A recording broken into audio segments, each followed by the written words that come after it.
I think the people of Whyalla will be very relieved. I don't think their future is secure, but I think with Gupta out of the way and the administrator running the steelworks, I think their future is looking better, put it that way. It allows progress to be made. Should the government have done it earlier? Well, maybe, but I think it's terrific that they have now done it. Sanjeev Gupta was seen as a saviour when he rescued the business from an earlier administration, promising to invest and selling its future as a green steel manufacturer. How much did he invest in that transformation?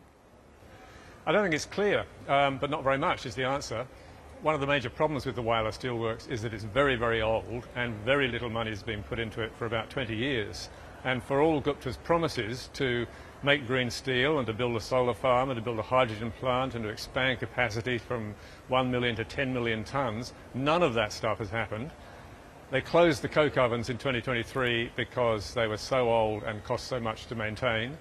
Then last year, the blast furnace was shut down and wouldn't restart, and they couldn't make steel for 6 months. And most of the problems that Whyalla has are to do with not enough money being spent. So I think it's very unlikely that Gupta has spent really any money there at all.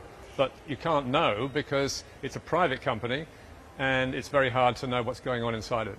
It's all the more interesting, isn't it, because Whyalla isn't the only steelmaking plant that Gupta picked up. A number of his other steelmaking plants in Europe have also been run down.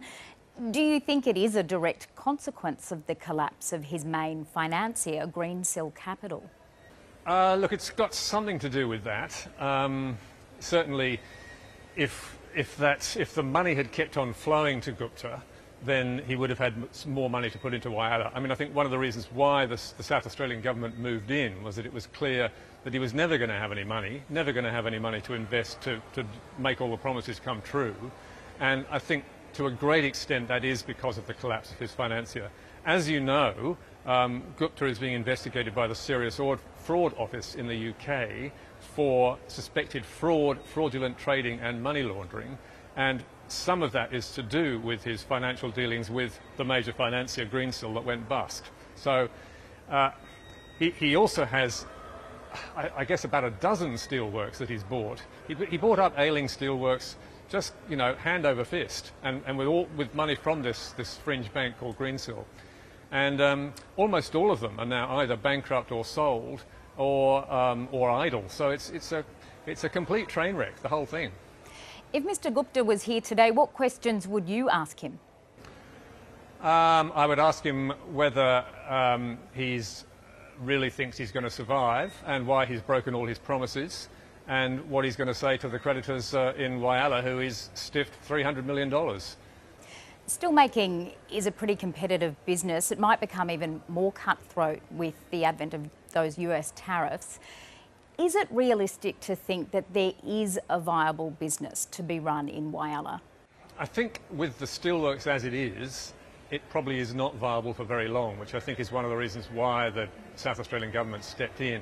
It desperately needs investment. It really needs investment in what's called green steel to lower the emissions, because that's the way the steel industry around the world is going. And governments around the world are putting lots of money into that process to make sure it happens. It's not a proven process, but it is an essential process, I think, for the steel industry. I don't think we know whether it's going to be secure in the future, but if you look at what Whyalla turns out, it's the only manufacturer in this country of steel for construction. You know, you look at this building here, or any building with major steel girders, you look at rails, all that stuff, bridges, all that stuff came or comes from Whyalla. So if Whyalla goes down, you've got a country without a steel industry to produce that sort of stuff, and it's all imported. Now, the South Australian government, and I think the federal government would argue, you have to have that industry, and so you have to spend some money to get it. And I don't think it's unreasonable. The alternative, if you let Whyalla go down, is you've got a town with 4,000 jobs that disappear because they depend on that steel plant.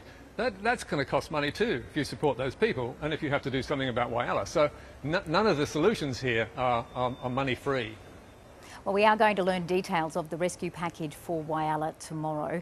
Paul Barry, it's been great to speak to you. Thanks a lot.